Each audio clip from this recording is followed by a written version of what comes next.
The sound of laughter filled the bank lobby. Heads turned, fingers pointed, and whispers spread like wildfire. A young black girl stood at the counter, her small hands clutching a plastic jar full of coins. Pennies, nickels, dimes, and quarters clinked inside as she pushed it forward. She didn't flinch, didn't look back. She just stood there, steady, her eyes fixed on the teller. But the people behind her weren't steady at all. Is she really depositing coins? One man chuckled loudly, shaking his head. That jar can't even be $20. A woman sneered. Why is she wasting everyone's time? Another customer muttered, rolling her eyes. The laughter grew sharper, like knives thrown into the air. Some tried to hide their smirks, others didn't bother. The young girl's brown skin glowed under the bright fluorescent lights of the bank, but in that moment, the glow seemed like a target. She could hear every snicker, every insult, every sigh of impatience. And then it happened. The teller, a tall white man with slicked back hair, leaned over the counter and said loud enough for the entire room to hear, "You're here with coins? Honey, this isn't a lemonade stand." The crowd burst into fresh laughter. Even a security guard at the door chuckled under his breath. The girl's lips trembled, but she didn't cry. She didn't speak. She just pointed to the screen in front of the teller and whispered something that made the laughter stop cold. The teller's face froze. His smirk faded into silence. His eyes widened like he had seen something unbelievable.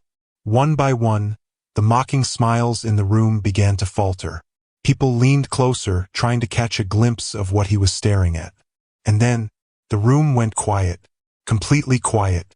What did the teller see on that screen? Her story hadn't started at the bank. It started weeks before, on a hot afternoon in a small neighborhood where kids rode bikes down cracked sidewalks, where old ladies sat on porches fanning themselves, and where she, a girl named Alyssa Carter, carried a plastic jar everywhere she went. Alyssa was only 13, skinny and bright-eyed, with 2 neat braids that her grandmother tied every morning before school. Her grandmother, Mrs. Hattie Carter, had raised her ever since Alyssa's parents passed away in a car accident when she was 5. Life had been hard for both of them, but Mrs. Hattie always told her, "Baby, don't let hard times make your heart hard. You keep being kind, no matter what." And Alyssa believed it. She believed kindness mattered. Every coin in that jar had a story. Some were from neighbors who tipped her when she carried groceries to their doors. Some were from returning bottles and cans she collected around the block. A few came from odd jobs, washing cars, mowing grass, babysitting toddlers while their moms ran errands. Day by day, quarter by quarter, Alyssa had filled that jar until it was heavy enough to make her arms sore. But it wasn't just money. To her, it was proof. Proof that even a little girl, mocked and doubted, could build something out of nothing. She dreamed of opening a savings account at the bank, her very first one. The jar wasn't much to the world, but it was everything to her. That morning, she had walked into the bank wearing her best clothes. A clean white t-shirt tucked into faded jeans, her sneakers scrubbed until they looked almost new. She had held her grandmother's hand at first, but when Mrs. Hattie stopped outside to catch her breath, Alyssa went in alone.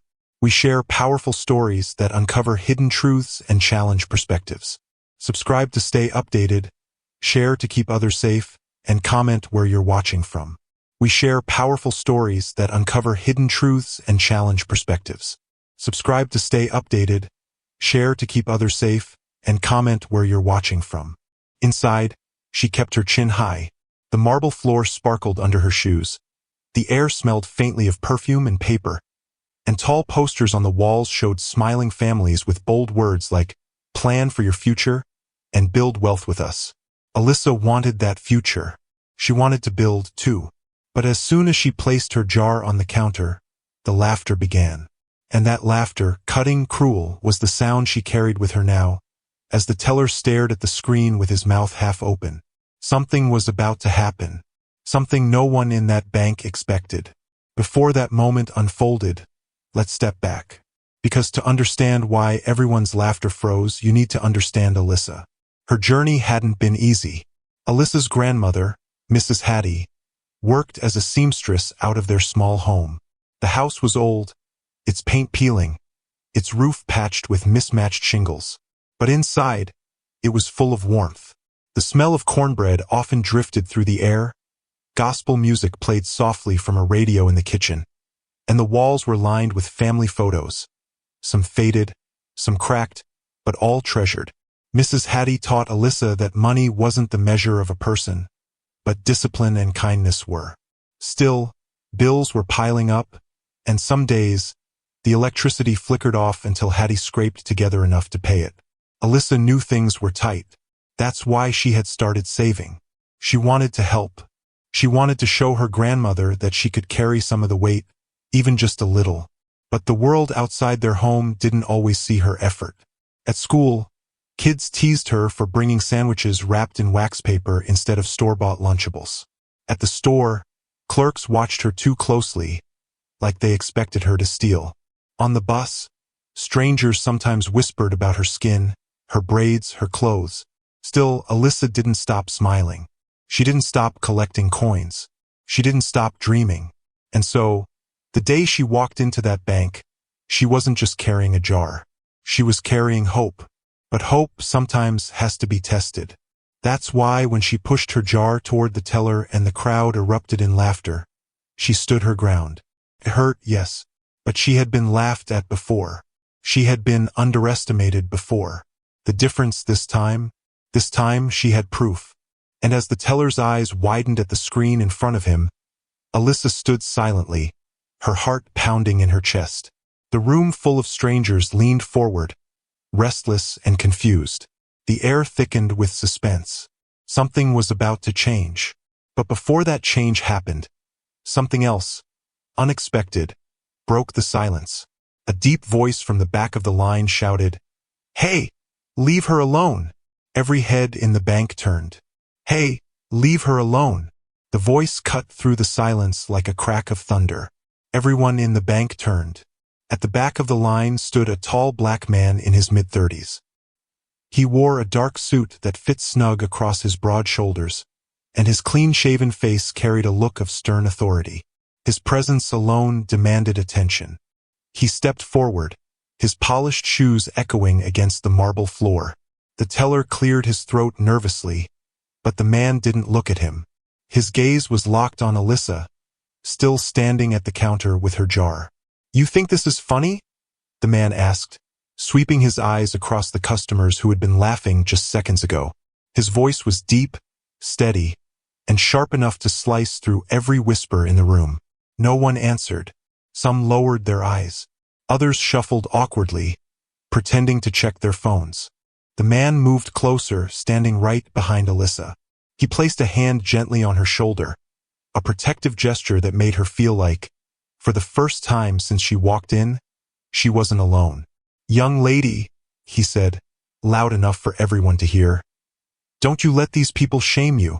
You're doing something most of them probably didn't learn until much later, saving and investing."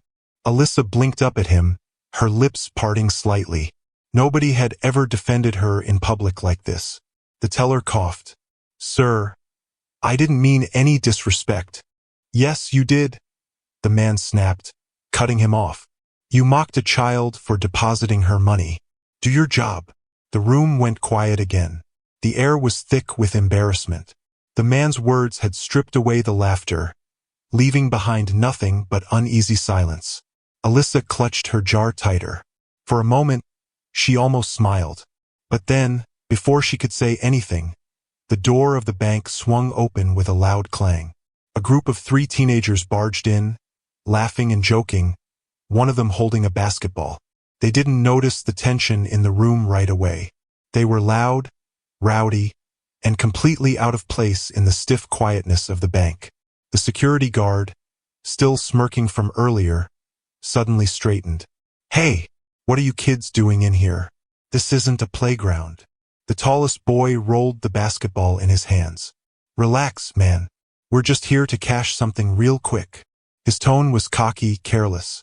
Everyone's eyes shifted from Alyssa to the boys, the atmosphere changing once again. What had been about her just moments ago was now about this new disturbance. Alyssa felt a strange relief that the attention was off her, but she also sensed trouble brewing. Trouble that might pull her deeper into something she wasn't ready for. The man in the suit glanced at her and whispered, "Don't move. Let me handle this." She nodded silently, clutching her jar closer to her chest. The teller, desperate to move things along, called out, "Next! Who's next in line?" But the tallest boy stepped forward, ignoring the line completely. He slapped a crumpled envelope on the counter, his basketball bouncing once against the floor. "Count this," he said. The teller looked annoyed but didn't argue. He opened the envelope, and his eyes widened slightly. It was stuffed with cash. The room grew tense again, though in a different way than before. Alyssa felt her heart pound faster. She couldn't explain why, but she felt like something was about to happen. Something bad. The man in the suit shifted his stance, his body now between Alyssa and the boys. His presence was calm but firm, like he was ready for anything. The security guard approached, hand resting near his holster. "You boys better behave," he warned. One of the boys laughed. "Man, we're just here for business. Don't get jumpy." The customers whispered nervously. An old woman clutched her purse tighter. A father pulled his young son closer. Alyssa looked up at the man standing over her. His jaw was tight, his eyes never leaving the teenagers. She whispered, "Do you know them?" He shook his head slowly. "No, but I know trouble when I see it." The teller counted quickly, his hands shaking slightly as he placed the bills into the register. The tallest boy leaned over the counter, grinning. And then, just as the teller was finishing, the basketball rolled off the boy's foot and hit Alyssa's jar with a loud clang. The jar wobbled dangerously on the counter, coins clinking inside. Alyssa gasped and grabbed it, but it slipped from her hands and fell. The jar shattered against the marble floor. Coins scattered everywhere, bouncing and rolling across the lobby. Pennies, nickels, quarters, dimes. Her hard work, her savings, her hope, spread across the floor like spilled secrets. The room froze. Alyssa stood motionless, staring down at the pieces of broken plastic and the silver and copper coins spinning to a stop. Her chest tightened. Her throat burned. The customers gasped. Some whispered. A few even chuckled again, their laughter sharp and cruel. The teller sighed loudly. "See? This is why we don't take coins like that." Alyssa's eyes filled with tears. She wanted to scream, to grab every coin, to hold them to her chest, but her knees locked in place. The man in the suit crouched down without hesitation. He began picking up coins, one by one, his polished hands moving fast across the floor. "Come on, sweetheart," he said gently. "Let's get them all. Don't let this stop you." Something in his voice lit a small fire inside her. She dropped to her knees and started gathering coins too, her braids falling forward as tears blurred her vision. But just as she reached for a quarter, a sneakered foot stomped on it. She looked up.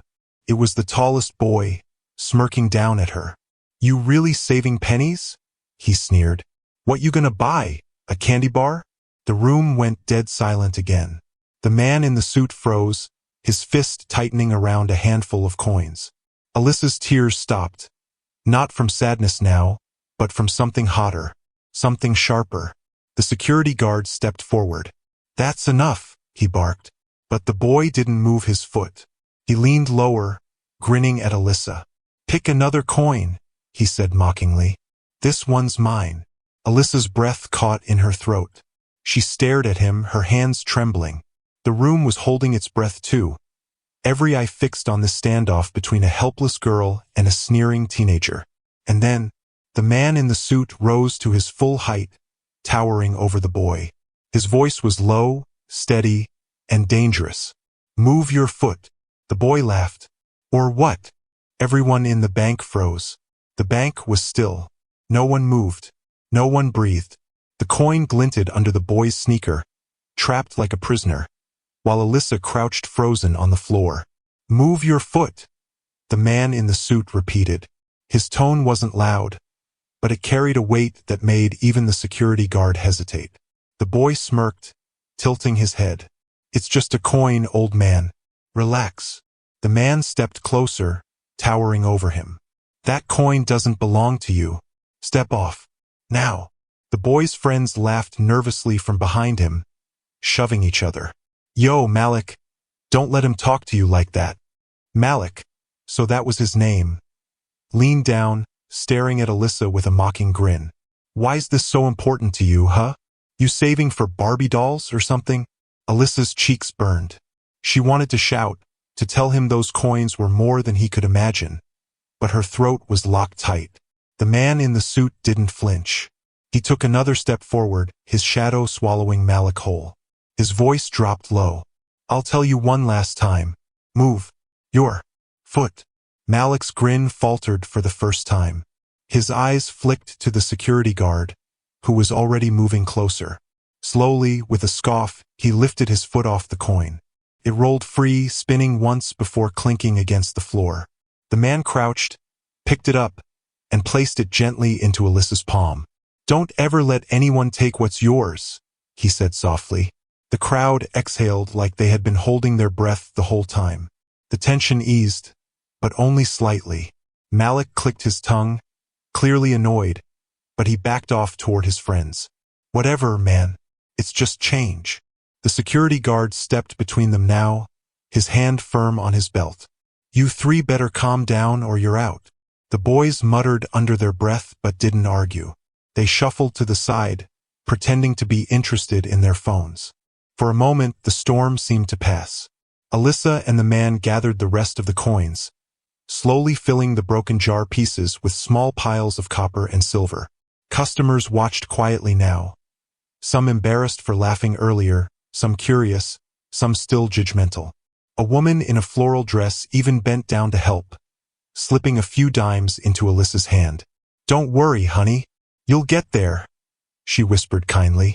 For the first time since the jar shattered, Alyssa felt her chest loosen just a little.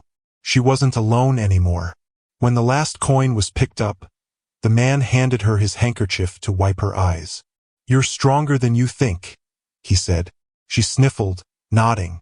Thank you, sir. My name's Marcus, he said with a small smile. Marcus Reed. Remember that. She tucked the name into her heart like a treasure.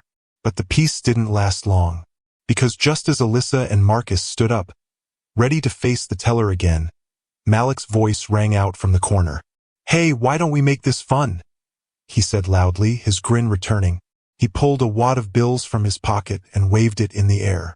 I bet this kid don't even got $50 in that jar.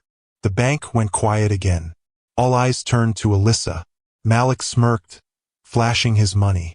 Tell you what, let's make a bet.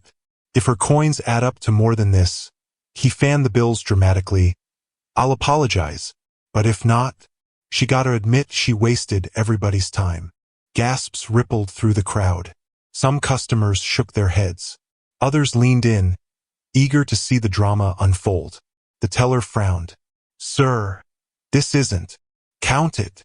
Malik interrupted, slamming the bills on the counter. Let's see who's wasting time. Alyssa's stomach twisted. Her palms went sweaty around the broken jar pieces she still held. This wasn't what she wanted. She didn't come here for a show. She just wanted to open an account. But now the whole room was watching. Marcus's jaw tightened. He leaned down to Alyssa's level. You don't have to do this, he murmured. This is your money, not a game. Alyssa's eyes filled with tears again, but this time not from sadness, from frustration.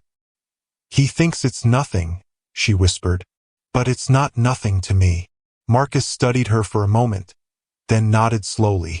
All right, then let's show him. The teller looked from Alyssa to Malik, clearly uncomfortable but trapped by the pressure of the crowd. Finally, he sighed. Fine, put the coins here. We'll count. The customers leaned forward eagerly. Phones came out, some people were recording.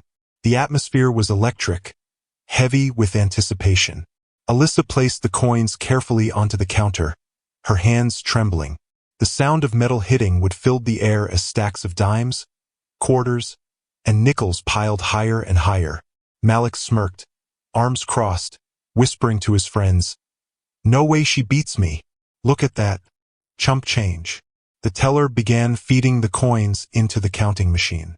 The machine whirred loudly, numbers flashing across its digital screen. Alyssa's heart pounded with every click and spin. Her grandmother's voice echoed in her head. "Baby, don't let hard times make your heart hard." She clenched her fists. "I won't," she thought. "I'll prove them wrong." The machine clinked and beeped as more coins were swallowed. The numbers climbed higher. $10, $20, $30. The crowd murmured. Malik's smirk faltered slightly. $40, $50.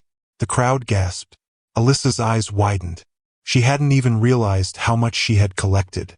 All those weeks, all those odd jobs, all that patience. It was showing up right here in front of everyone. The numbers climbed past 60, 70, 80. Now Malik's smirk was gone. He shifted uncomfortably, his friends whispering nervously. 90, 95. The teller's eyebrows rose. The machine beeped again. 100. The crowd erupted into shocked whispers. Some clapped. Others gasped aloud. Phones recorded the moment as Malik's face turned red. Alyssa stood frozen, her mouth opened slightly. She hadn't just saved a few dollars. She had saved 100. And the machine wasn't done yet. The coins were still pouring in. The numbers still climbing. The teller's jaw dropped as the machine ticked higher and higher. Past 120. 130. 150. The bank was buzzing now, the tension shifting into disbelief. People leaned in closer, straining to see. Marcus smiled down at Alyssa, pride shining in his eyes. "Told you," he whispered. "You're stronger than you think." But Malik wasn't smiling. His fists clenched at his sides, his jaw tight. He had made a bet in front of everyone, and he was losing badly. And then, just as the machine beeped again, climbing past $170, Malik slammed his hand on the counter. "Enough!" he shouted. His voice echoed through the bank, making the customers jump. "This is stupid." Everyone froze again. The teller looked startled. "Sir, please." Malik glared at Alyssa, his eyes burning with anger and humiliation. "You think you're better than me?" he growled. Alyssa's heart raced. She took a step back, clutching the counter. And in that moment, the security guard's hand flew to his holster. Marcus stepped forward, shielding Alyssa with his body. The entire bank held its breath as Malik took a threatening step closer. Malik's sneakers squeaked against the marble as he stepped forward, his fists balled tight. His friends whispered nervously behind him, unsure whether to back him up or stay out of the mess. The security guard's hand hovered near his holster, his eyes darting between Malik and Marcus. "Back away, son," the guard said firmly. "Don't make me escort you out." But Malik didn't listen. His pride was burning hotter than his fear. He jabbed a finger at Alyssa, who was now half hidden behind Marcus. "She thinks she's better than me because of a jar of coins?" His voice cracked with anger. "She ain't nothing." The crowd murmured in disapproval. A woman shook her head, muttering, "That poor girl." Another man whispered, "He's embarrassing himself." But Malik only got louder. "You all clap for her like she's special? She's just some broke kid. Y'all don't know me. I got real money." Marcus's jaw tightened. He took a slow step forward, his calm presence towering over Malik's fury. "Listen carefully," Marcus said, his voice low but clear. "Strength isn't about how much cash you wave around. It's about how you carry yourself. Right now, you're showing weakness." The words hit Malik like a slap. His cheeks flushed red. His mouth opened, ready to fire back. But the security guard cut in. "That's it. You and your friends out. Now." Malik's eyes darted to the guard's hand still hovering near his weapon. He cursed under his breath, then shoved past Marcus roughly. His friends followed, mumbling excuses as they hurried toward the door. Before leaving, Malik turned his head and spat his last words at Alyssa. "Don't think this makes you special. You'll always be nothing." The doors slammed behind them. The bank exhaled. The heavy tension lifted, though the sting of Malik's words still hung in the air. Alyssa's knees wobbled.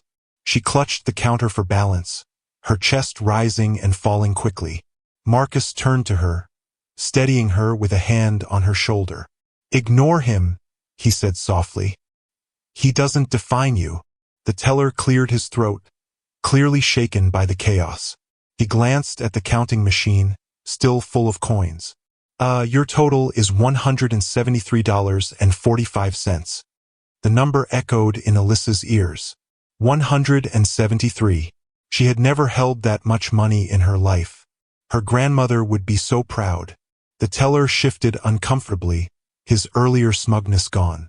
Would you like to deposit it into an account? Alyssa nodded quickly. Yes, please. Her voice cracked but held firm. The teller began typing into his computer, printing forms, his demeanor much more respectful now. The crowd that had once laughed now whispered differently, some praising her, others shaking their heads in regret. A woman in a business suit even stepped forward. Sweetheart, you keep saving like this and you'll be ahead of most grown folks, she said with a smile. For the first time that day, Alyssa's lips curved into a shy grin. Marcus leaned down, his deep voice calm. See? I told you. You're stronger than you know. Alyssa nodded, clutching the paperwork the teller handed her. It wasn't just paper, it was proof. Proof she was building something real. The moment felt calmer now, almost peaceful. But peace has a way of being short-lived. Because just as Alyssa signed her name on the form, the bank doors flew open again. This time it wasn't Malik. It was two men in dark hoodies, faces covered, storming in with urgency. One of them held a gun. Everybody down. Now! The scream echoed across the lobby. Customers dropped to the floor instantly. The teller froze, his hands in the air. The security guard reached for his weapon, but the second man lunged forward, knocking him to the ground before he could react. Alyssa's heart stopped.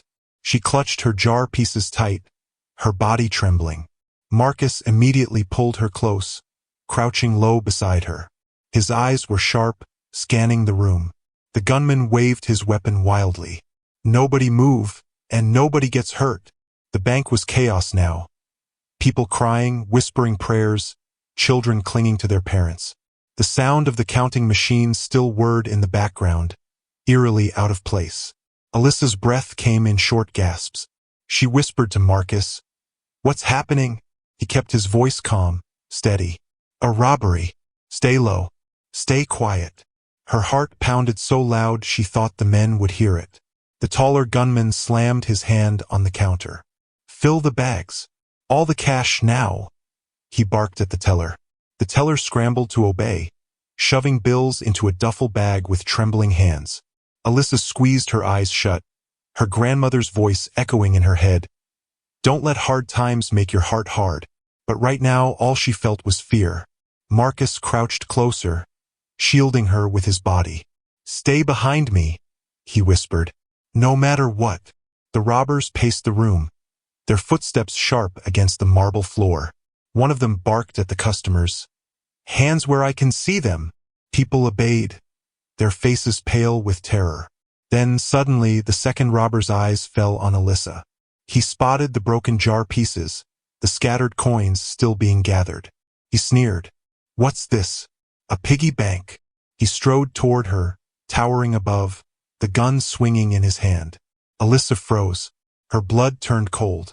Marcus rose slightly, placing himself between Alyssa and the robber. His voice was low but firm. "She's a child. Leave her alone." The robber laughed darkly. "What's in the jar, huh? That your life savings? Hand it over." Alyssa's hands trembled around the last few coins she had scooped up. They weren't much compared to the stacks of bills the robbers were stealing, but to her, they were everything. She shook her head weakly. "No!" The robber leaned down, his mask inches from her face. "What did you say?" Marcus's muscles tensed.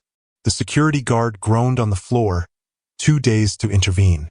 The customers stared in horror, afraid to move. And then the robber raised his gun slightly, pointing it straight at Marcus. The bank froze. Alyssa's scream caught in her throat. The robber's voice dropped low, threatening. "Hand over the coins, or I'll make sure neither of you walks out of here." The whispering in the bank only grew louder. What had started as snickers had now turned into full-blown laughter from a few people standing in line. Some even pulled out their phones, recording the sight of little Maya standing on her tiptoes, pouring her coins into the machine as if she didn't notice, or maybe she did, but she refused to let it stop her. "Unbelievable," muttered the woman behind her, shaking her head. She had neatly styled blonde hair and wore a fitted navy suit. "In this day and age, showing up with pennies like that? That's pathetic." Her words stung, but Maya kept her eyes focused on the machine. Each clink and clatter of the coins sounded louder in her ears than the cruel laughter around her. It was as though the bank itself had turned into a stage, and she was the unwilling star of a cruel play. Then, as if things couldn't get worse, one of the tellers leaned toward another and said under his breath, "How long do you think it'll take her to finish? We'll be here all day." The two of them chuckled quietly, though not quietly enough for Maya to miss it. Her cheeks burned, and her hands trembled slightly as she picked up another small paper cup of coins. She wanted to run out of the bank, to leave all those eyes behind. But then she remembered her grandmother's words, "Don't let anybody make you feel small. You belong anywhere you stand." So Maya steadied her breath, lifted her chin, and kept feeding the coins into the machine. The room seemed split down the middle. Some people laughed, whispering into their phones as they recorded. Others looked uncomfortable but said nothing.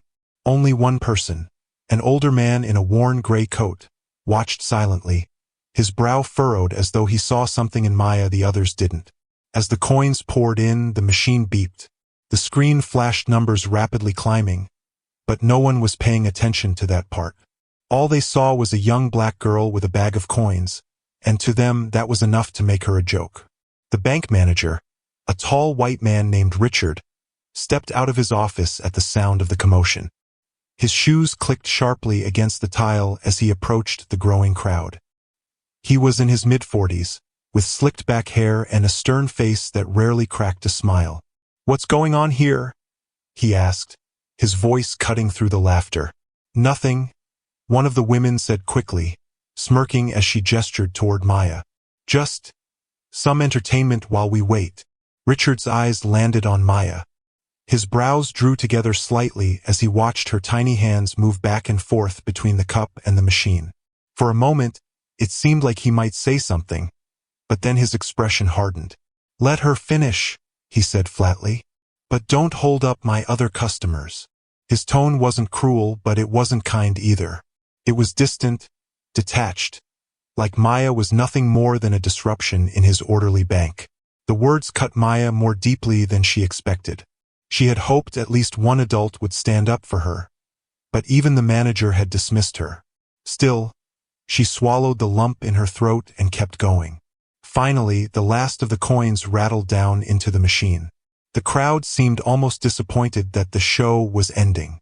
A few people slipped their phones back into their pockets, muttering jokes to each other as they turned away. But just as Maya wiped her small hands against her jeans and reached up to press the confirmation button, something unexpected happened. The machine let out a loud beep, louder than before. The screen flashed a message, "Processing deposit. Please wait." For several long seconds, the machine whirred and clicked. Maya's heart pounded.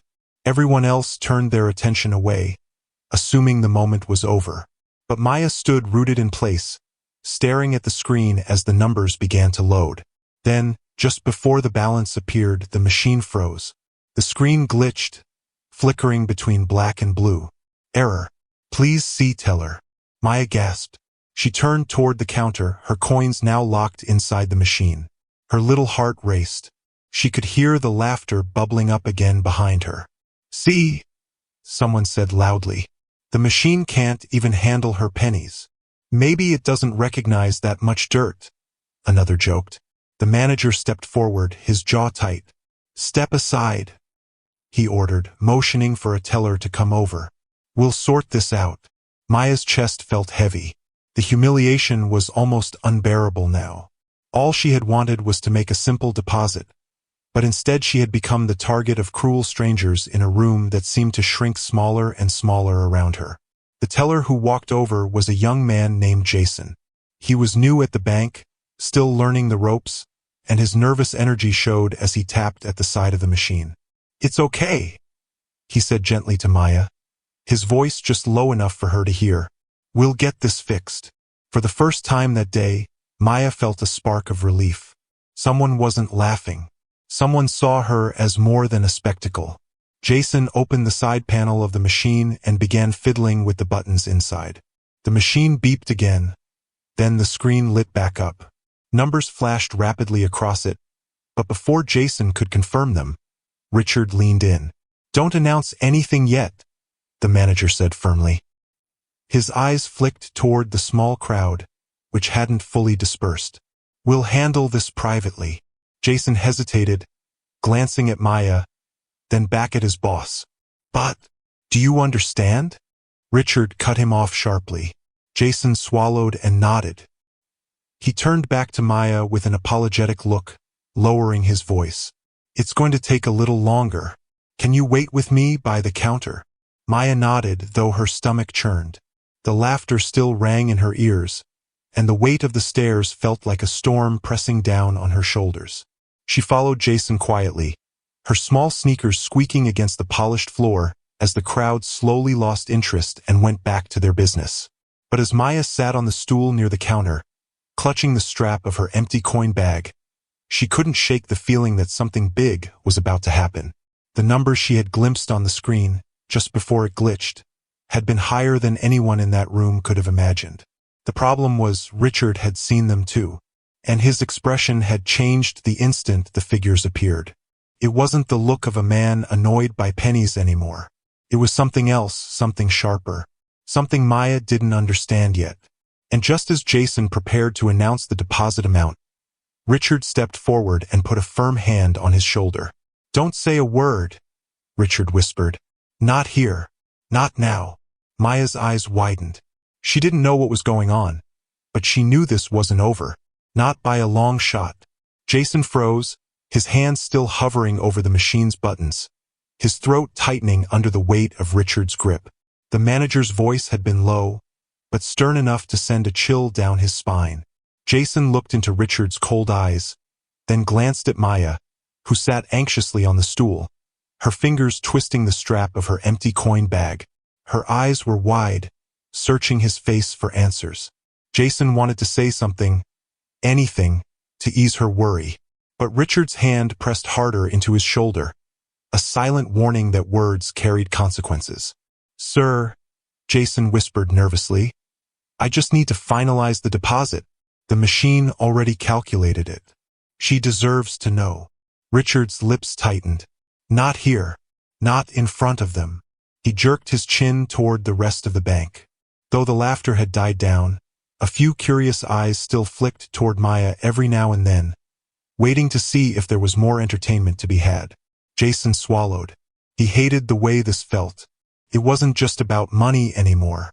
Something about Richard's reaction, the sudden urgency, the insistence on silence, made the young teller's stomach twist. Bring her into my office, Richard said firmly. We'll handle it privately. Maya looked up quickly, her heart skipping. Did something go wrong?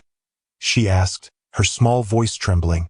Jason opened his mouth, but Richard cut him off before he could answer. Nothing's wrong, the manager said smoothly, forcing a smile that didn't reach his eyes. We just need to double-check a few details. That's all. But Maya wasn't convinced. She'd seen the numbers flash across the screen for a split second. She didn't know exactly how much it was, but it had been a lot more than what the laughing people around her had expected.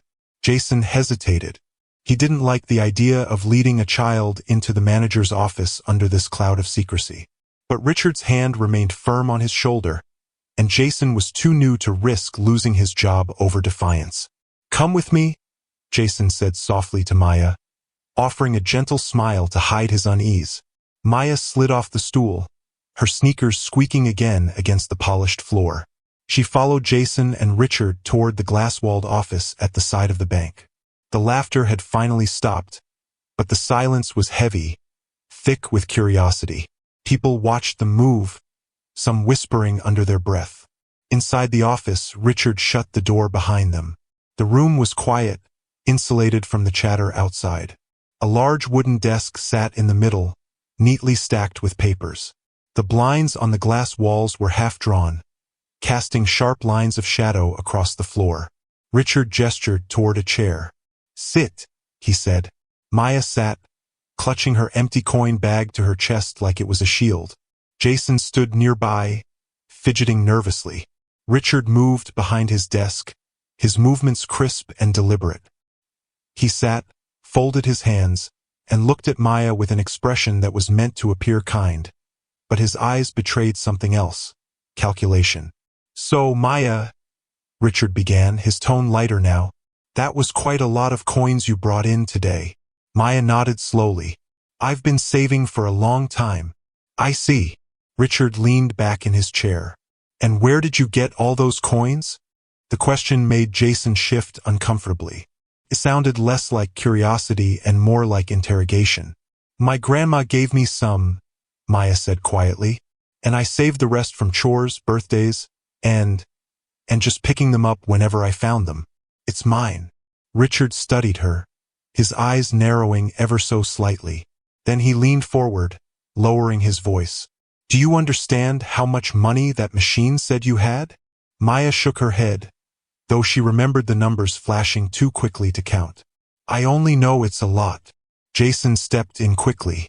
"Sir, maybe we should just confirm the deposit and give her a receipt." Richard cut him off with a sharp glance. "I'll handle this." Jason's jaw tightened, but he stayed quiet. Richard leaned even closer, his voice dropping to a near whisper. "Maya, the balance that showed on that machine wasn't normal for coins. It wasn't just a little bit of money. It was—" He stopped himself, glancing at Jason, then back at Maya. "It was significant, and I need to understand where it came from before we move forward." Maya blinked, confused. "But it's mine. Why does it matter where it came from? My grandma told me to bring it here. She said it would be safe." For the first time, Richard's controlled expression faltered. Safe. The word struck him. He tapped his fingers against the desk, deep in thought. Jason, sensing the tension, finally spoke up. "Sir, she's just a child. It's her savings. Why are we treating her like she did something wrong?" Richard's eyes snapped to him. "Because this isn't just about a child's piggy bank anymore," he hissed, though his voice remained low enough that Maya barely caught it. Jason stiffened. "What do you mean?" But before Richard could answer, there was a sharp knock on the office door. Richard froze. Jason turned toward the glass where the older man in the gray coat, the one who had been watching Maya earlier, stood outside. His expression was stern, his hand still resting on the doorframe after knocking. Richard's face hardened. He rose quickly and opened the door just a crack. "This is a private matter," he said coldly. "Please return to the lobby." The man didn't move. "I saw the screen," he said firmly, his voice low but steady. "I know what I saw, and I know what these people were doing to that little girl. If you're planning to bury this, I won't stand by and watch." Richard's eyes narrowed dangerously. "Sir, I suggest you mind your own business." The man's jaw tightened. "Not when a child's being humiliated." Maya's heart pounded as she looked between them, her small body sinking into the chair. Jason's fists clenched at his sides. The tension in the room had turned electric, the kind that made the air feel heavy. Richard took a step closer to the door, blocking the man's entrance. But the stranger's voice carried enough weight that Jason felt something shift inside him. And then, without warning, the man pushed the door open wider and stepped inside. His gray coat brushed past Richard as he entered, his eyes locking onto Maya. "You don't have to be afraid," the man said gently to her. "You have every right to be here. Don't let them make you think otherwise." Richard's face flushed red with fury. "Get out now," he barked. But before the stranger could respond, a loud crash echoed from the lobby. Shouts followed, and the three of them turned sharply toward the glass. Customers had gathered again near the coin machine. Something had gone wrong. The machine was flashing, the numbers flickering wildly on the screen for everyone to see. And this time there was no hiding it. The flashing numbers on the coin machine lit up the lobby like a beacon. Everyone who had turned away before now rushed back, eyes widening as the digits climbed higher and higher. The machine beeped repeatedly, its screen stuttering but refusing to shut down. Maya sat frozen in Richard's office, her tiny hands gripping the edge of the chair. She could see the commotion through the glass walls. People gasping, pointing, some covering their mouths in disbelief. "What on earth?" Jason whispered, his eyes locked on the glowing machine. Richard's face drained of color. "No, no, no," he muttered, striding quickly toward the office door. He yanked it open, but it was too late. A loud voice echoed across the bank lobby. "Is that a six-figure balance?" Heads whipped around. Phones were already out, recording the scene. The numbers froze on the machine's screen, but they were large enough that even from several feet away, the crowd could see the truth. This wasn't just pocket change. The deposit had pushed Maya's account into a balance that rivaled what some of the adults in that room would never see in their lifetimes. Gasps filled the room. Whispers became roars. "That can't be real. She came in here with coins. Is this some kind of trick?" Maya's heart thudded so loudly she thought everyone could hear it. She wanted to sink into the chair and disappear. She hadn't asked for this. She hadn't wanted the whole bank to know. Jason turned to her, his voice soft but urgent. "Stay calm, Maya. Don't listen to them." But Richard was already storming out into the lobby. "Everyone back away," he barked. "This is a malfunction, a machine error. Go about your business." Nobody moved. The crowd wasn't buying it. They'd seen the screen with their own eyes, and once something that shocking was witnessed, there was no unseeing it. The man in the gray coat stepped out of Richard's office too, positioning himself closer to Maya. His presence was steady, protective, as though he had made up his mind to stay by her side no matter what storm was brewing. "Sir," Jason whispered to Richard, following him into the lobby. "That wasn't an error. I saw it before the glitch earlier. It's real." Richard spun on him, his voice a hiss. "Shut your mouth before you ruin everything." Jason's eyes flared. "Ruin what?" "The truth." The argument was swallowed by the growing chaos in the lobby. More phones were raised, filming not only the machine but Richard's every move. Maya sat trembling inside the office, unsure whether to run or stay. The room suddenly felt too small, too exposed. "Come on," the gray-coated man said gently, offering his hand. "You shouldn't sit here while they tear you apart out there." She hesitated, then slid her small hand into his. His grip was warm, steady, like an anchor. Together, they stepped out into the buzzing lobby. The moment the crowd saw her, the whispers grew louder. "That's the girl. She's just a kid. How does a little girl have that kind of money?" Someone sneered. "Probably stolen. No kid saves like that." Maya's chest tightened. The cruel words stung worse than the laughter earlier. She opened her mouth to defend herself, but her throat felt too dry to speak. Jason stepped between her and the crowd. "She's done nothing wrong," he said firmly. "She came here to make a deposit like anyone else. Stop treating her like she's guilty of something." But the murmurs didn't die down. In fact, they grew more aggressive. "This doesn't add up. Where did she get it? Somebody call the police." The gray-coated man's face darkened. "Enough," he said loudly, his voice carrying through the lobby. "She's a child, and you should all be ashamed of yourselves." The room fell into uneasy silence. For a moment, his words seemed to settle the storm. Maya breathed a little easier, her hand still clasped in his. But then Richard spoke again, his voice cold and commanding.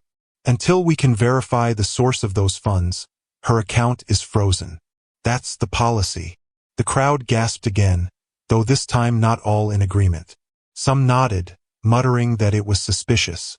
Others frowned, sensing the unfairness in the manager's tone. Jason turned to Richard, disbelief written across his face. "Frozen? She hasn't done anything wrong. You can't just—" "I can and I will," Richard snapped. "This bank doesn't take risks with unexplained money." Maya's heart sank. Frozen? That meant she couldn't touch her money. The safety her grandmother had promised, the reason she'd brought all those coins, was slipping away right before her eyes. Her eyes welled with tears, but she blinked them back fiercely. She remembered her grandma's voice again, whispering, "Stand tall, Maya. Don't ever let them see you break." The crowd shifted uneasily. Some people seemed embarrassed now, realizing they had laughed at a child who clearly wasn't just playing games with coins. But others remained skeptical, fueled by Richard's words. Jason stepped closer to Maya, lowering his voice so only she and the man in the gray coat could hear. "Don't worry, this isn't over. I'll fight this with you." The gray-coated man nodded in agreement. "You're not alone anymore." For the first time all day, Maya felt a flicker of hope. Maybe not everyone was against her. Maybe there were people willing to stand up for her, even if the bank manager wanted to silence her. But just as that fragile hope began to take root, the sound of sirens pierced the air outside. Blue and red lights flickered through the bank's glass doors. 2 police officers stepped inside, their hands resting on their belts as they surveyed the tense scene. The lobby went silent. All eyes turned toward Maya. Richard's lips curved into a thin smile. "Good. Now we'll get to the bottom of this." Maya's stomach dropped. She gripped the man's hand tighter, her pulse racing. The officer's gaze landed on her almost immediately, and in that moment, she realized this was no longer just about coins. It was about her, about whether anyone in that room would see her as a child doing her best, or as a problem to be erased. The officers stepped into the bank with the steady, practiced confidence of men used to tense rooms. Their uniforms were crisp, their radios crackled faintly, and the badges on their chests caught the overhead lights. The crowd parted slightly, some whispering eagerly, others pulling out phones to record the unfolding scene. Maya's heart hammered so hard she thought it might leap from her chest. She clutched the gray-coated man's hand even tighter. His grip firmed around hers, steady and reassuring, but his jaw was tight. Jason stood close on her other side, looking as if he might step in front of her at any second. Richard, however, seemed almost relieved. He strode toward the officers with a purposeful air, his voice loud enough for everyone to hear. "Officers, thank you for arriving so quickly. We've had a suspicious deposit situation. This young girl," he gestured toward Maya, "brought in a large quantity of coins, and when the machine calculated her balance, the numbers didn't add up. I believe further investigation is necessary." The crowd murmured again. Words like suspicious and investigation hung in the air, heavy with implication. Some nodded in agreement, others frowned, but all eyes turned toward Maya. One of the officers, a tall man with sandy blonde hair, stepped forward. His nameplate read Officer Green. He studied Maya for a long moment before lowering his voice and crouching slightly to her eye level. "Hey there, sweetheart. Can you tell me your name?" Maya swallowed hard, her throat dry. "I'm Maya," she whispered. "And your last name?" She glanced at the man in the gray coat, who nodded encouragingly. "Williams," she said softly. Officer Green gave her a small nod, his face unreadable. "Okay, Maya. And these coins? Did you bring them in yourself?" "Yes," Maya said quickly, her voice growing steadier. "They're mine. I saved them." Richard interrupted. "With respect, officer, this amount of money can't possibly be the result of a child's piggy bank. We're talking about figures that don't make sense." Jason stepped forward, his voice tight with frustration. "That doesn't mean she did anything wrong. Children can inherit money. Families can save. You can't just assume she's guilty of something." The second officer, a woman with short dark hair named Officer Ramirez, glanced at Jason sharply. "Sir, we'll handle the questioning. Please step back." Jason clenched his jaw but obeyed, moving slightly behind Maya and the man in the gray coat. Officer Green turned back to Maya. "Where do you live, Maya? And is there a parent or guardian we can call?" "My grandma," Maya whispered. "She told me to come here. She said it would be safe." Her voice cracked on the word safe, and for the first time, Officer Green's stern expression flickered. There was something in her tone that pierced through the noise of suspicion and accusation. The man in the gray coat spoke up. "Officers, I watched the entire thing. This girl came in with her coins, and the other customers mocked her. She's done nothing wrong. What you should be asking is why the manager here is trying so hard to bury the truth about her balance. Gasps rippled through the crowd. People turned to Richard, whose face flushed red. That's a lie, he snapped. I'm following protocol. When suspicious activity occurs, I act to protect this bank. Jason couldn't hold back anymore. Suspicious activity? She's a little girl. The only thing suspicious here is why you don't want anyone to see her account. The tension crackled like electricity. Phones were still recording. This wasn't just a bank lobby anymore. It was becoming a public stage where every word, every look, was evidence. Officer Ramirez raised a hand. Enough. We need facts, not shouting matches. The account details will be verified officially, not debated in front of a crowd. She turned to Richard. Freeze the account if you must, but we'll need statements from everyone involved. Richard's jaw set firmly. Gladly. Maya's eyes welled with tears again. She hated the way everyone was staring, as if she were some kind of criminal. She wanted to be invisible, to run home to her grandmother's arms. But she also remembered her grandma's voice. Don't let them make you feel small. She straightened her back, even though her knees trembled. I didn't do anything wrong, she said loudly enough for everyone to hear. That money is mine. The lobby fell silent. For a child's voice, it carried surprising strength. Some of the onlookers shifted uncomfortably, ashamed now of how quickly they had judged her. A woman in the back muttered, "She's just a kid, for crying out loud." But before that silence could settle, the unexpected happened. A sharp ding echoed from the coin machine again. The screen lit up, flickering before freezing once more on the massive balance. Only this time, instead of simply displaying the number, the machine's receipt printer whirred loudly, spitting out a long strip of paper. The slip dangled in the air, flapping slightly. One of the customers nearest to it grabbed it before it hit the floor and stared, eyes wide. "Oh my God!" she gasped. "It's real. The whole balance. It's all here, printed out." The room erupted into chaos. People surged forward, trying to see the receipt. Some shouted that it had to be fake. Others craned their necks, desperate to confirm the numbers.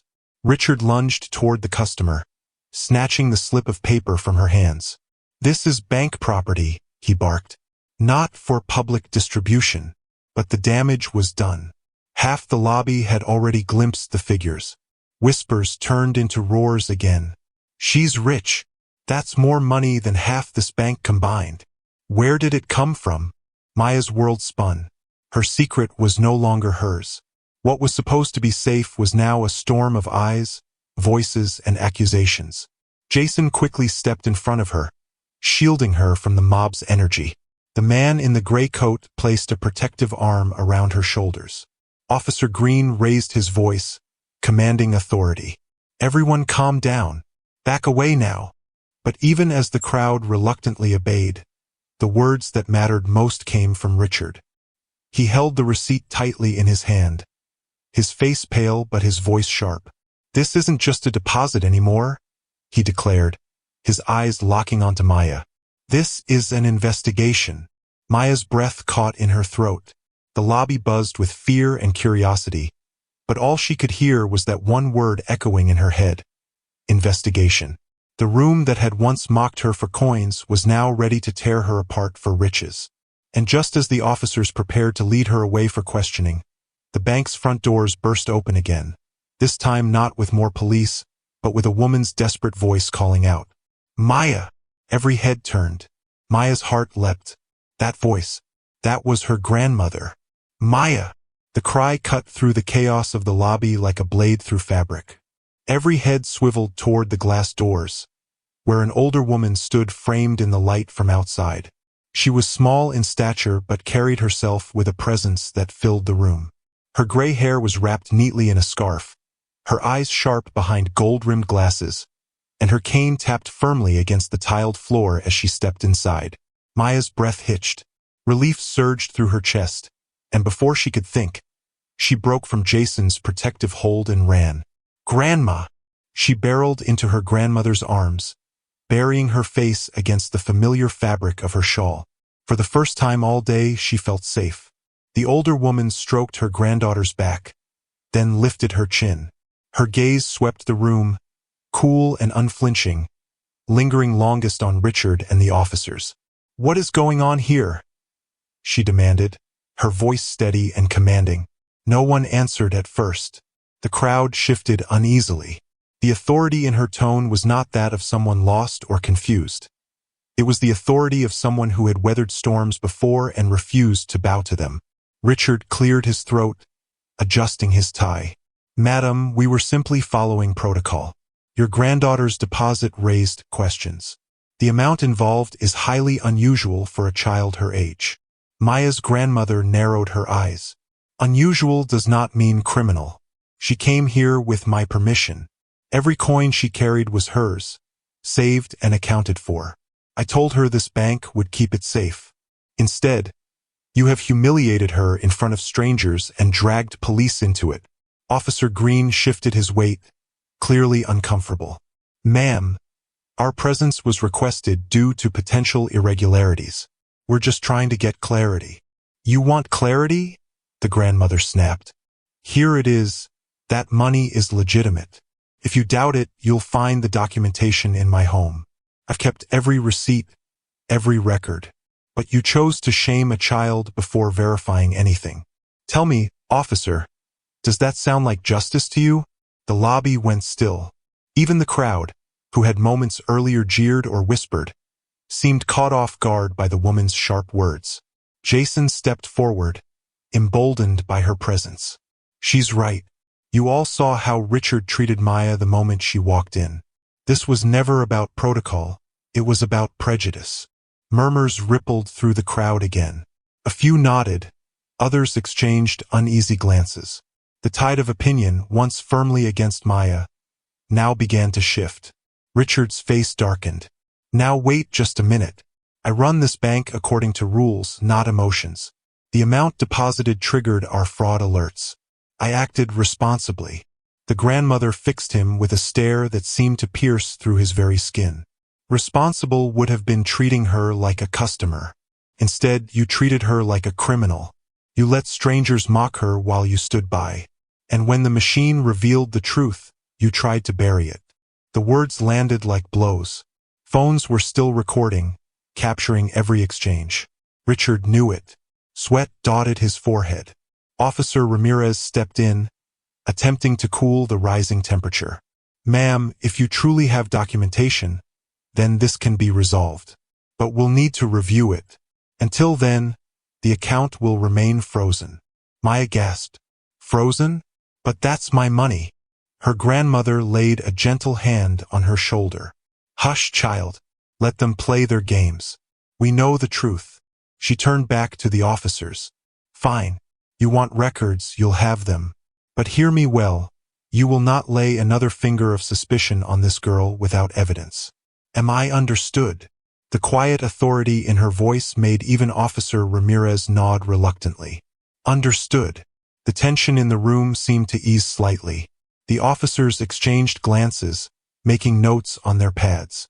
The crowd began to thin, people shuffling toward the doors, disappointed the spectacle was winding down. But just when it seemed the storm might pass, Richard struck again. "You can bring in all the papers you want," he said coldly. "But something about this doesn't add up. That balance isn't just unusual, it's astronomical. No child, no grandmother, comes into possession of such funds without questions being asked. And until I'm satisfied, this matter isn't over." Gasps echoed once more. The calm that had settled began to unravel. Maya's grandmother stepped closer to him, her cane tapping sharply with each step. She stopped inches from him, her eyes blazing. "Be very careful, Mr. Manager. Suspicion can cut both ways. You want to ask where her money came from? Then perhaps people should also ask why you're so desperate to hide her balance. What are you afraid of?" The challenge hung in the air like smoke. The crowd froze, unsure if they just witnessed the beginning of Richard's unraveling. Richard opened his mouth, then closed it again. His jaw twitched. For the first time, he seemed rattled. Jason seized the moment. She's right. If this was just about protocol, you wouldn't be sweating bullets. Maybe the real fraud isn't standing next to me. It's behind that desk of yours. The room stirred again. Phones rose higher, recording every word. Richard's hands clenched into fists. Enough! This is my bank. You will not. But his voice was drowned out by a sudden shout from the back of the lobby. Check the printer again. Heads turned. Another slip of paper had begun to spool out of the machine. The same one that had earlier printed Maya's balance. It unrolled onto the floor like a ribbon, covered in rows of numbers. One of the customers bent to pick it up and held it high. It's a full transaction history. Look, it's legitimate. Every deposit, every cent, traced back over years. The crowd surged again. People craned their necks trying to see. The woman passed the paper toward the officers, who quickly took hold of it. They scanned the columns of numbers, their brows furrowing deeper with each line. Maya's grandmother stood tall, her chin lifted. There's your clarity, she said. Richard's face drained of color. He reached out as if to snatch the slip away, but Officer Green stepped between them. That's enough, sir. This is evidence now. You'll stand down. The words cut through the noise like a gavel striking wood. The crowd erupted, not with suspicion this time, but with outrage at Richard. Voices shouted. She was telling the truth. He tried to cover it up. What kind of bank is this? Richard stammered. You don't understand. This isn't. But his protests were drowned by the anger swelling around him. Customers booed. A man near the back called out, "We should all close our accounts." Others nodded in agreement, their discontent finally spilling into action. For the first time since the ordeal began, Maya felt the crushing weight lift from her shoulders. Her grandmother's hand on her back steadied her. Jason gave her an encouraging smile. Even the man in the gray coat, who had watched everything silently, allowed the hint of a satisfied grin to cross his face. The tide had turned, but Maya also sensed something else. Beneath Richard's panic, beneath the crowd's anger, beneath the officer's growing unease, there was still a current running deep, something darker. Her grandmother's warning replayed in her mind. What are you afraid of? The answer was not yet clear. As the officers gathered the printouts and tried to calm the restless crowd, Maya squeezed her grandmother's hand. Grandma, why do they want to hide it so badly? Her grandmother's eyes softened, though her expression remained guarded. She leaned close, whispering so only Maya could hear. Because, child, your money is tied to something they never wanted you to find. Maya's stomach dropped. Her grandmother's words confirmed what she had begun to suspect. This was bigger than coins, bigger than a balance. There was a secret hidden in those numbers, and it frightened powerful people. She didn't yet know what it was, but she knew one thing for certain. Her life would never be the same again. The bank lobby buzzed with restless energy, but the officers eventually calmed the crowd enough to escort Maya, her grandmother, and Jason outside. The glass doors swung shut behind them, muting the angry voices that still rose from within. The air outside was heavy and warm, carrying the faint hum of city traffic. Maya clutched her grandmother's hand tightly. Grandma, what did you mean back there? That my money is tied to something they didn't want me to find. Her grandmother didn't answer right away. She adjusted her scarf, her eyes scanning the street. There were still people watching, phones raised, whispers rippling as they recognized the trio leaving the bank. The story was spreading beyond those walls now, flowing into the city like water through cracks. Jason walked on the other side of Maya, his brow furrowed. She deserves an explanation, he said firmly. You can't just drop a bomb like that and leave it hanging. The old woman stopped walking. Her cane tapped against the pavement as she turned to face them both. Her expression was calm, but her eyes were troubled. I will explain, but not here. Too many ears. They crossed the street toward a small park across from the bank. A few trees offered shade, and the noise of the city softened under the rustle of leaves. Maya sat on a bench beside her grandmother while Jason stood guard nearby. his eyes darting to every passerby as if expecting trouble. The grandmother finally spoke. That money, Maya, didn't appear from nowhere. It's the legacy of someone who wanted you to have a future no one could take away. Someone who fought hard to make sure you would never bow to the cruelty of this world. Maya blinked. Who? Who would do that for me? Her grandmother looked at her with a softness that carried both love and pain. Your grandfather. Maya's breath caught. She had never met him. He had passed before she was born, and whenever she asked about him, the answers were always short, vague, carefully chosen. Now suddenly the puzzle pieces began to shift. Jason leaned closer. What does her grandfather have to do with this money? The grandmother lowered her voice. He was no ordinary man. He worked in a place where money flowed like water, a place full of corruption and greed. He saw things, dirty deals, hidden accounts, fortunes built on the suffering of others. And he swore that his family would never be at their mercy. Before he died, he made sure of it. Maya's eyes widened. So the money, it's from him? Her grandmother nodded slowly. Yes, saved, hidden, protected. Every coin, every deposit carefully placed in your name. Not stolen, not cheated, earned and preserved. He wanted you to have choices he never had. But he also knew.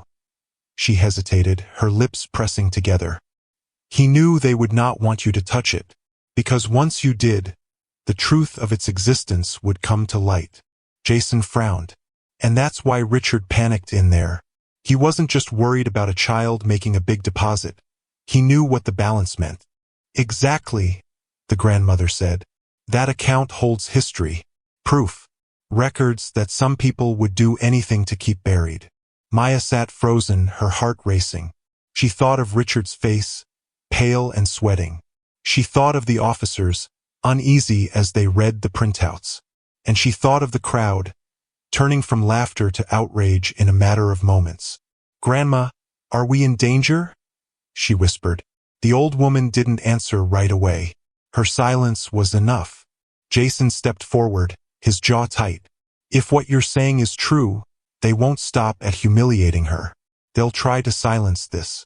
We need to be careful. The grandmother looked up at him, her gaze sharp. Careful, yes, but also brave. They want her scared. They want her silent. But Maya carries more than money now. She carries truth. And truth is heavier than gold. Maya's small hands balled into fists on her lap. For the first time, she began to understand the weight of what had happened inside that bank. It wasn't just about coins. It wasn't just about being mocked.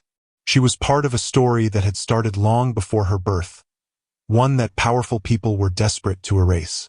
Before she could speak, Jason stiffened. We're being watched. Maya's head snapped up. Across the street, leaning casually against a lamppost, stood a man in a dark coat.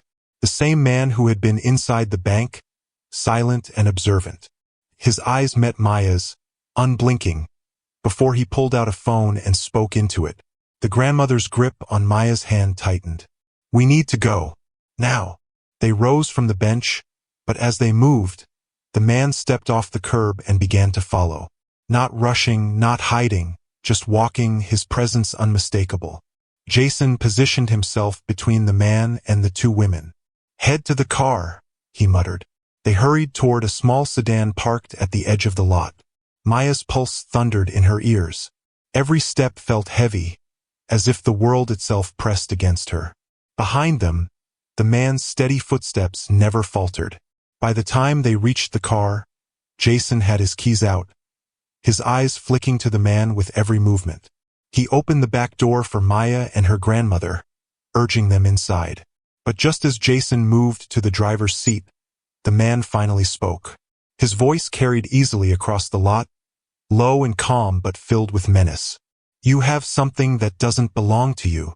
The words froze Maya in place. Her grandmother met the man's gaze with fire in her eyes.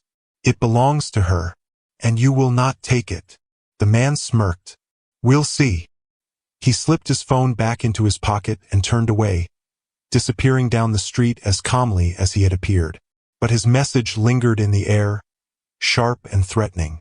Inside the car, Maya trembled. Grandma, What if he comes back? Her grandmother placed a hand over hers. Then we'll be ready. Remember, Maya, this isn't just about money. It's about standing tall when others want you small. Jason started the engine, his eyes still scanning the rearview mirror. We need to get you both somewhere safe. Tonight. The grandmother nodded. Home first. There are things Maya must see. Records, letters, proof.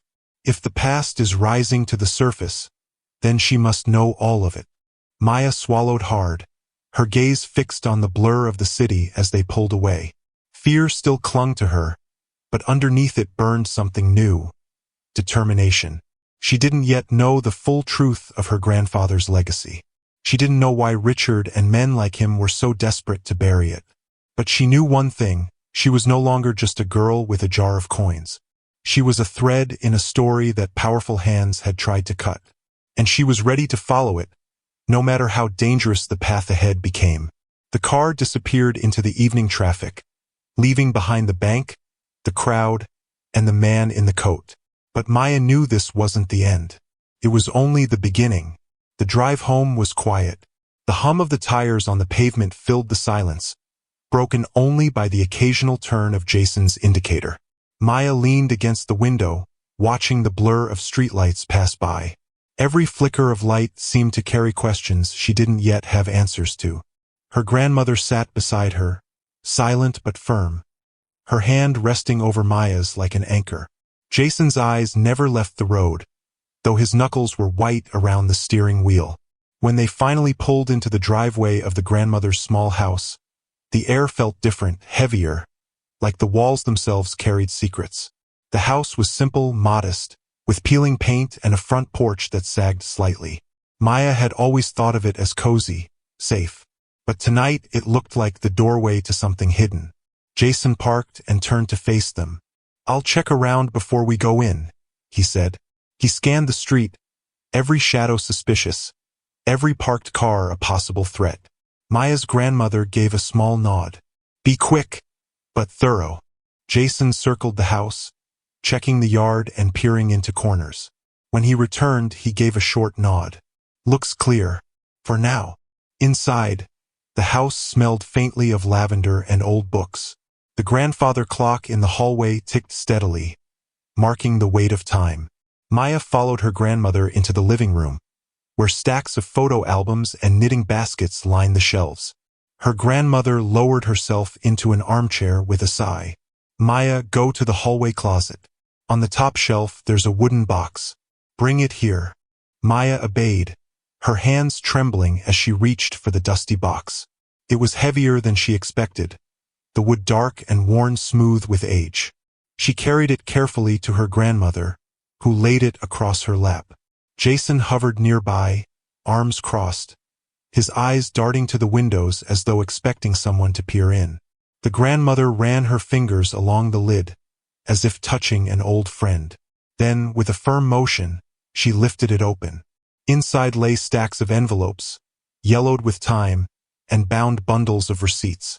Beneath them, a leather journal rested, its cover cracked but intact.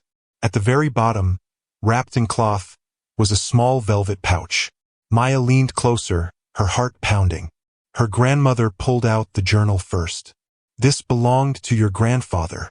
Every page is a record of what he saw and what he chose to protect." She handed it to Maya, who opened it carefully. The handwriting was neat, deliberate, the ink faded but still legible. The first page read, "For my family, so they will know the truth when the world tries to bury it." Maya turned the pages slowly.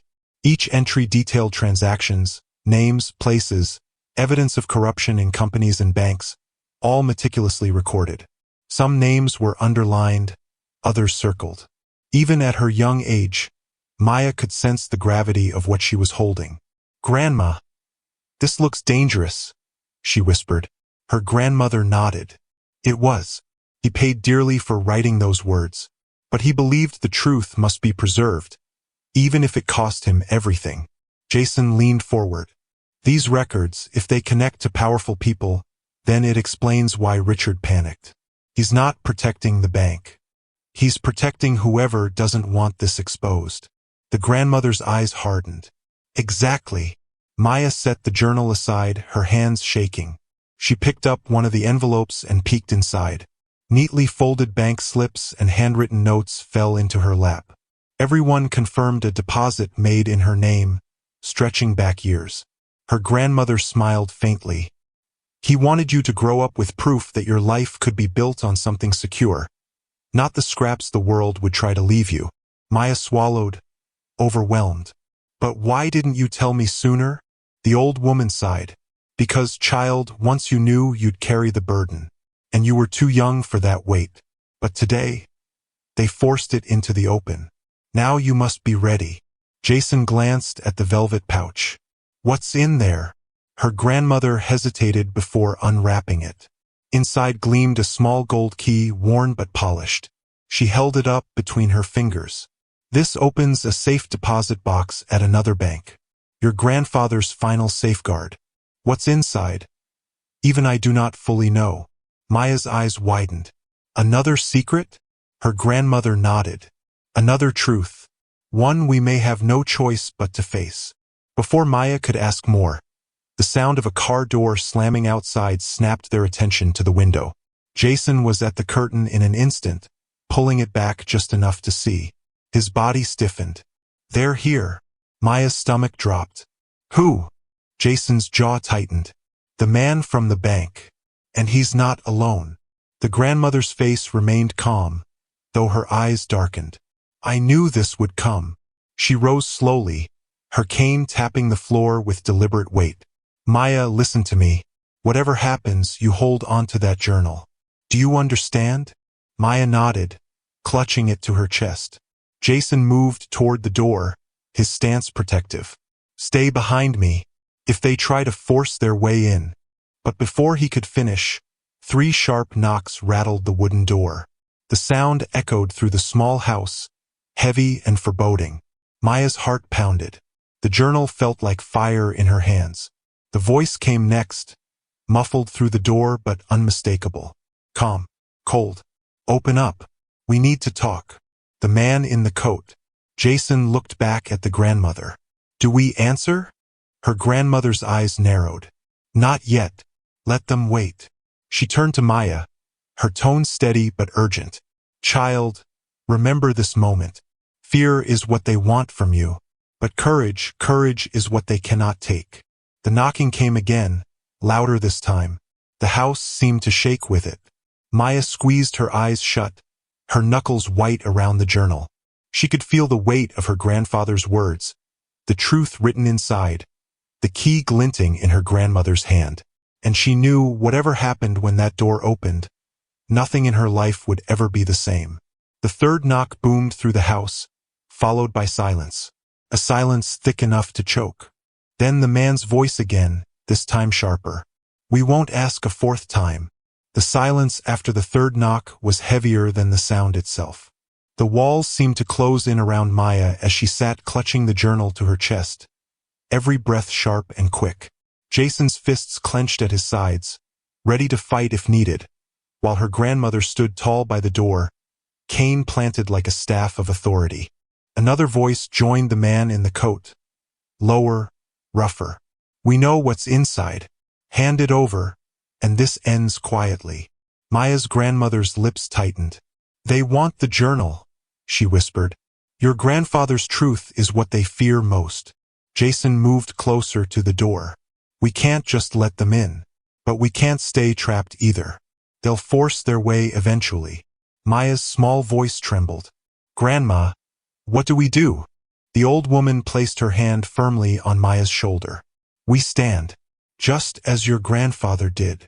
Then she raised her voice, sharp and unyielding. This house is private property. You have no right here. From outside came a chuckle, low and mocking. Rights don't matter, old woman. Only silence does. Give us the journal, and maybe the girl won't have to learn that the hard way. Maya's blood ran cold. They weren't bluffing. Jason's eyes darted to the back door. We need to move. If they force entry through the front, we'll be trapped. Her grandmother shook her head. Running solves nothing. They'll hunt us down again. The only way out is through. Before Jason could argue, The door shook violently as someone tried the handle. The wood groaned under the pressure. "On three," Jason muttered, bracing himself. "If they come in, I'll block them. You two get to the back." But her grandmother surprised him.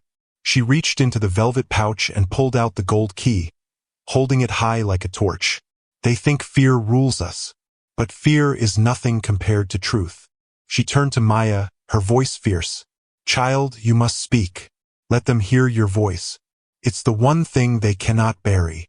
Maya's throat tightened. "Me? Yes, you," her grandmother said. "You're the one they mocked, the one they tried to break. But you hold the legacy now. Show them you're not afraid." Before Maya could respond, the door burst open. Splinters flew as two men shoved their way inside.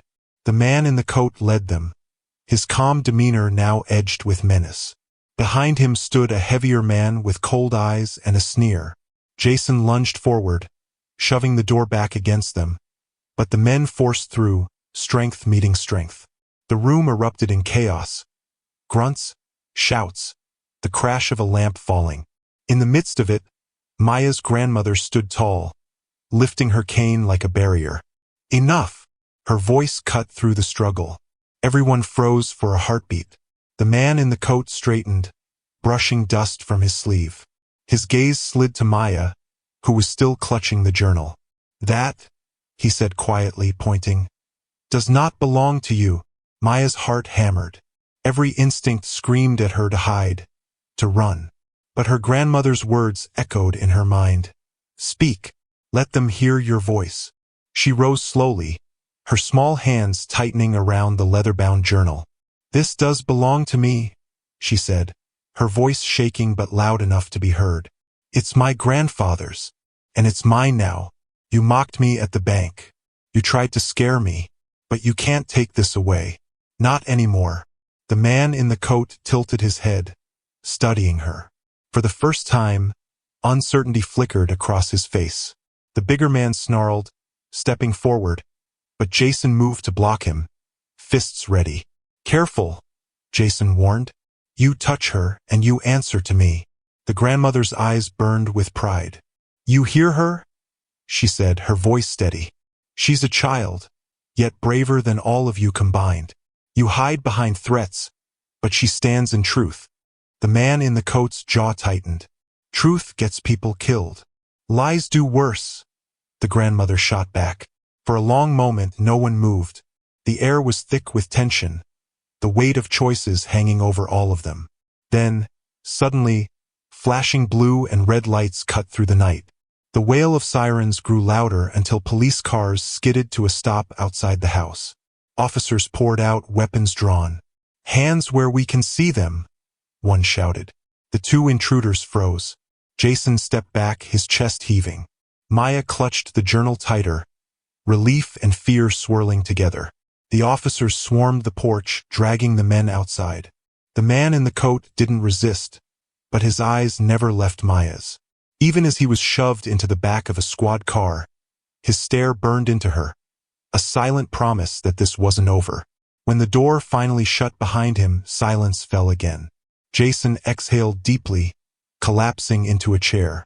"Guess someone tipped them off," he muttered. Maya's grandmother gave a small, knowing smile.